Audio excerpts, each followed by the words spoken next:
Good morning students.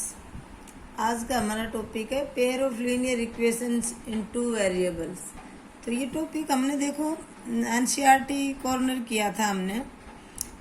तो linear equations in two variable, तो two variables कोई भी एक्स वाई जेड कोई भी ले लेते, लीनियर इक्वेशंस में पावर 1 है। तो linear equations in two variable हमारे पास कहता है in fact every linear equation in two variables has infinitely many solutions। ठीक है, have many solutions होते हैं। Number 2, a pair of linear equations in two variables is said to be consistent if it has at least one solution। कम से कम अगर linear equation का one solution है तो वो क्या होगी, कम से कम एक सॉल्यूशन भी है अगर उसका तो कंसिस्टेंट है। मीन ज्यादा कितने भी हो सकते हैं, वो सब कंसिस्टेंसी में आता है। A pair of linear equations in two variables is said to be inconsistent if it has no solution. अगर कोई सॉल्यूशन नहीं है इक्वेशंस के तो वो क्या होंगे, इनकंसिस्टेंट होंगी। ठीक है, अब linear equation in two variable किस टाइप की होगी, a1x plus b1y plus c1 is equal to 0। Second equation pair बताया ना, pair of a2x plus b2y plus c2 is equal to 0। ये हमारे पास दो इक्वेशंस हैं। तो इन दो इक्वेशंस से क्या सिचुएशन अराइज होती है हमारे पास, वो मैंने ये टेबल आपको बताती हूँ। कंपैरिजन है, देखो x के कोफिशिएंट है a1 a2, y के हैं b1 b2 और कांस्टेंट टर्म है c1 c2। एक कंडीशन है हमारे पास a1 by a2 not equal to b1 by b2। अगर a1 by a2 not equal to b1 by b2 हमारे पास आ जाता है तो उस सिचुएशन में देखो सॉल्यूशन की बात पूछता है कि how many solution of these equations, तो वहां पर इस सिचुएशन पे यूनिक सॉल्यूशन कहेंगे।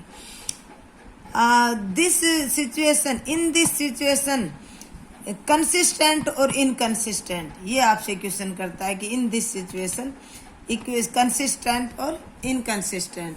तो हमारे पास जब नॉट इक्वल टू होते हैं ये a1 by a2 not equal to b1 by b2 तो कंसिस्टेंट होगा। ये तो है एल्जेब्रिकली रिप्रेजेंटेशन। फिर ग्राफ पे भी दिखाते हैं।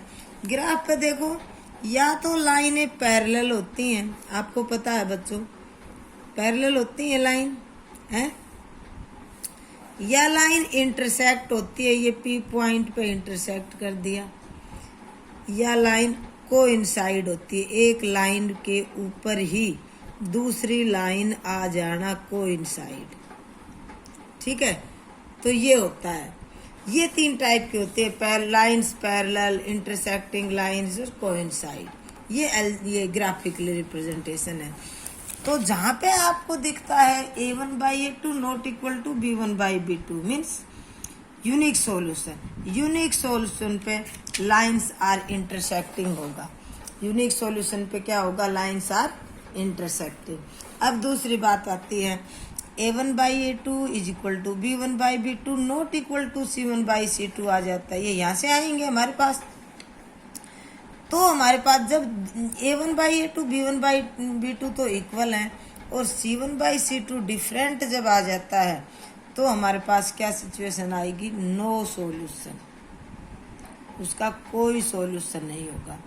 सॉल्यूशन नहीं है, फिर कंसिस्टेंट और इनकंसिस्टेंट में देखो एट लीस्ट वन सॉल्यूशन पर कंसिस्टेंट है और ये आ गया नो सॉल्यूशन। तो नो सॉल्यूशन पे क्या आ जाएगा, इनकंसिस्टेंट, क्योंकि कंसिस्टेंट होने के लिए एटलीस्ट वन सॉल्यूशन उसमें का होना चाहिए। फिर ग्राफिकली रिप्रेजेंटेशन में क्या कहेंगे, parallel lines. Parallel lines a1 by a2 equal to b1 by b2 not equal to c1 by c2, no solution, inconsistent और पैरेलल लाइन।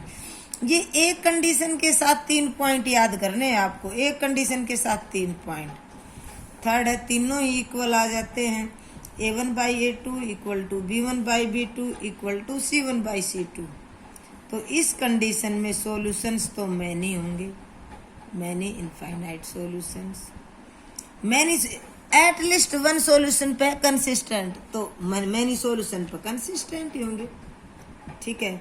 और कोइंसिडेंट लाइंस, ग्राफिकली ये कोइंसिडेंट लाइंस आई, जब दोनों लाइन के पॉइंट एक ही लाइन पर आ जाते हैं तो वो कोइंसाइड हो जाती है लाइनें।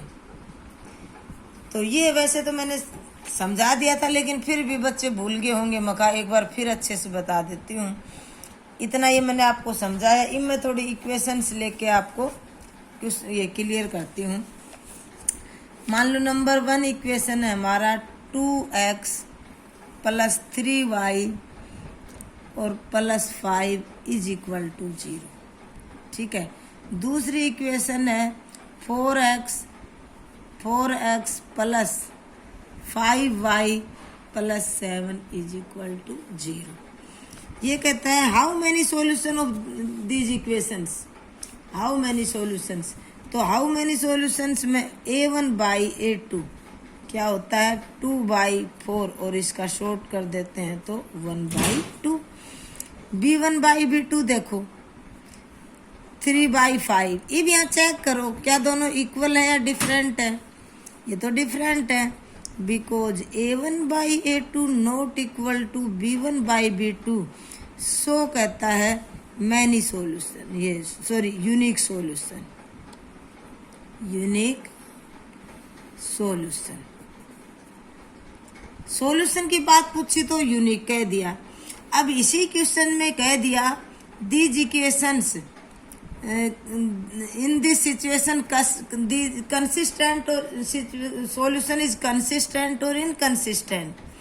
तो जो यूनिक सॉल्यूशन की कंडीशन है वो कंसिस्टेंसी की है, तो उसके लिए भी हमने यही करना है, दीज आर नॉट इक्वल तो कंसिस्टेंट। अब लाइंस कैसी होंगी, ग्राफिकल रिप्रेजेंटेशन कैसी होगी, इसको ये चीज पूछी जाती है इसी क्वेश्चन पे। तो हमने देखा नॉट इक्वल टू 0 पे इंटरसेक्टिंग लाइन्स है, नॉट इक्वल टू 0 पे लाइन्स आर इंटरसेक्टिंग। तो इस एक क्वेश्चन के में ही 3 आंसर हो गए हमारे, तीन क्वेश्चन बन गए, ठीक है। लो एक क्वेश्चन कोई भी 2 इक्वेशन और लेकर और बता देती हूँ। 5x + 10y + 7 = 0, 10x 20y + 3 = 0। तो देखो a1/a2 क्या आ गया 5/10, 1/2 बनता है, और b1/b2 क्या आ गया 10/20, ये भी 1/2 बनता है। देखो ये डिफरेंट है, नहीं ये तो इक्वल है। डिफरेंट होता तो हम यहीं रुक जाते, क्योंकि सॉल्यूशन यूनिक हो जाता। अब ये इक्वल है तो c1/c2 पे और चलेंगे, 7/3, ये तो डिफरेंट आ गया, ये दोनों तो इक्वल थे, ये डिफरेंट आ गया। तो कौन सी कंडीशन आ गई, a1/a2 = b1/b2 not equal to c1/c2। ये कौन सी कंडीशन है, ये मैंने देखो हमारे पास क्या है, जब हाउ मैनी सॉल्यूशन पूछ रखा तो ये नो सॉल्यूशन आ गया, नो सॉल्यूशन, ठीक है। अब कहता है कंसिस्टेंट और इनकंसिस्टेंट, तो नो सॉल्यूशन पे इनकंसिस्टेंट होता है, इसी का दूसरा आंसर इनकंसिस्टेंट हो जाता है। ग्राफिकली रिप्रेजेंटेशन पूछता है तो इस सिचुएशन में क्या है, लाइन्स आर पैरेलल, तो आप कह दोगे लाइन्स आर पैरेलल। तो इस एक क्वेश्चन पे ही 3 क्वेश्चन पूछेगा, एक क्वेश्चन पे 3 क्वेश्चन बढ़ते हैं, तो आपका ये कॉन्सेप्ट क्लियर होना चाहिए। सिमिलरली आप इसका भी कर लो, क्योंकि मैंने ब्लैक बोर्ड पे तो खूब अच्छे से करवाए रखे हैं। ये था हमारे पास, ठीक है। अब मैंने 9th में भी और 10th में करवा रखा है सिलेबस, 9th में क्यों जाती हूँ मैंने ये ग्राफिकली रिप्रेजेंट, ये आपको आज का काम है, ये कंप्लीट करना, लर्न करना। और फिर जो क्या है, पहले ना ग्राफिकली रिप्रेजेंटेशन है, ये ग्राफिकली रिप्रेजेंटेशन है, तो आप ये एक्सरसाइज फर्स्ट क्लियर करोगे। और कोई क्वेश्चन अगर नहीं आता है तो बेटा मुझे डाउट में डालोगे। ये एलिमेंट्स के हमने एलिमेंट्स लगा रखी है, तो आज आपका काम है एलिमेंट्स के 5 एग्जाम्पल हैं, ये मैं सोल्व करके नहीं भेजूंगी, एलिमेंट्स में 5 एग्जाम्पल है, ये खुद सोल्व करोगे और ये एक्सरसाइज कंप्लीट करोगे। 7 और 5 12 क्वेश्चन है, ठीक है। और जिस भी बच्चे की कोई प्रॉब्लम आती है वो मेरे पास डाउट में डालेगा, वो क्वेश्चन मैं सोल्व करके भेजूंगी आपके पास। ओके।